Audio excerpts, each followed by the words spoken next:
आखिरकार जो आपसे कहा गया था वो हो गया है। सऊदी अरब और यूएई बिल्कुल आमने सामने आ गए हैं। रिपोर्ट आपकी स्क्रीन पर। हजरत मोहतरम सऊदी अरब के डिफेंस मिनिस्टर ने एसटीसी को धमकी दी है। ये जो यमन का ग्रुप है जो यमन के अंदर घुसपैठ कर रहा है यूएई के इशारे पर, उसको धमकी दी है कि भैया इलाके से पीछे हटो, कब्जा करना बंद करो, आगे बढ़ना बंद करो, वरना अच्छा नहीं होगा। देखिए, किसी भी देश का डिफेंस मिनिस्टर अगर बयान देता है और सामने डिफेंस मिनिस्टर आ जाता है तो वो देश होता है। तो इस वक्त सऊदी अरब सीधा सीधा यूएई के सामने खड़ा हो गया है। वहीं आपको बता दूं कि यूएई के इस घुसपैठिए वाले मामले पर सऊदी अरब ने यह भी कह दिया है मीडिएटर्स को कि हम चेतावनी देते हैं कि मीडिएटर्स जो बीच बचाव करते हैं हमेशा वो ड्रामा ना करें, सामने आए और बीच बचाव करें और मीडिएट करें इस मामले पर। यूएई फसाद की जड़ है। यूएई के ही लड़ाके हैं जो अंदर घुसे हुए हैं यमन में। सऊदी अरब ने कह दिया है पीछे हटो। अब जो यमन के लड़ाके हैं वो यूएई के सपोर्टर ग्रुप से लगातार लड़ रहे हैं और जो तस्वीरें आ रही हैं वो डराने वाली हैं। दोनों के बीच घमासान जारी है। तस्वीरें आपके सामने।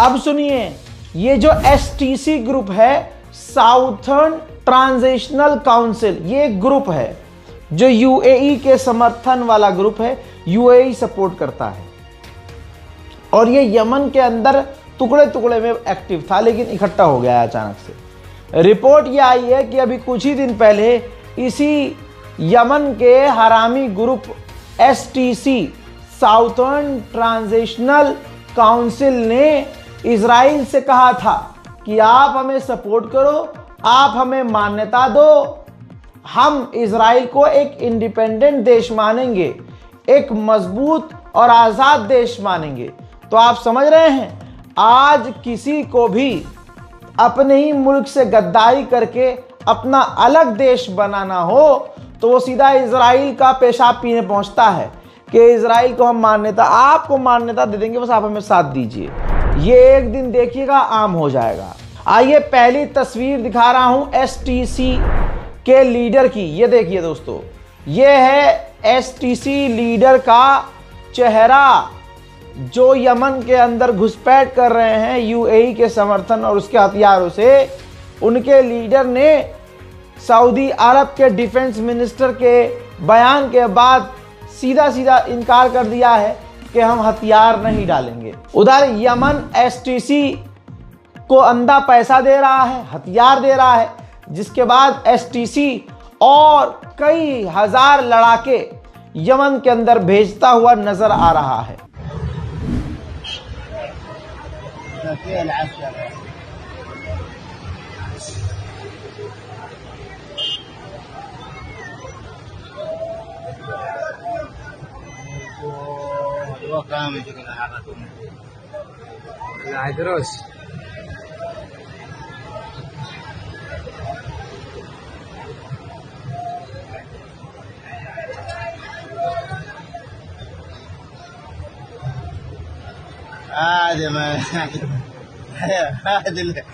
अब यूएई एक तरफ, एसटीसी उसके साथ और यमन की सरकार और सऊदी अरब एक तरफ। ठीक है, चीजें बहुत खराब हो चुकी हैं। यहां तक कि सऊदी अरब के फाइटर जेट यमन के ऊपर उड़ते हुए नजर आ रहे हैं।